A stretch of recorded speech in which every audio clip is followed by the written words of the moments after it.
Director general of prosecution advocate Manjeri Sreedharan Nair 5 കോടി രൂപ കൃത്രിമരേഖകൾ ചമച്ച് തട്ടിയതായാണ് പരാതി. ആശുപത്രി സ്ഥാപിക്കുകയെന്ന ലക്ഷ്യത്തോടെ Nilambur institute of medical science എന്ന പേരിൽ 2005-ൽ പ്രൈവറ്റ് ലിമിറ്റഡ് കമ്പനി സ്ഥാപിച്ചിരുന്നു.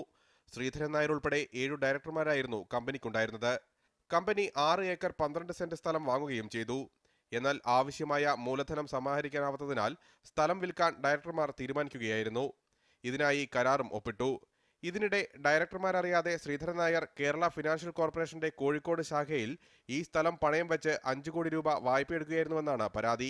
പണം തിരിച്ചടയ്ക്കാത്തതിനെ തുടർന്ന് ജപ്തി നോട്ടീസ് ലഭിച്ചപ്പോഴാണ് മറ്റു ഡയറക്ടർമാർ സംഭവം അറിഞ്ഞത്. ശ്രീധരൻ നായർക്കൊപ്പം MD അഹമ്മദ് ഷെരീഫും ഇതിനു പിന്നിൽ പ്രവർത്തിച്ചതായും പരാതിയിൽ പറയുന്നു. ഇത് ശ്രദ്ധയിൽപ്പെട്ട മറ്റു ഡയറക്ടർമാർ മലപ്പുറം ജില്ലയിലെ CPM നേതാക്കളെ സമീപിച്ച് ഒത്തുതീർപ്പിന് ശ്രമിച്ചു.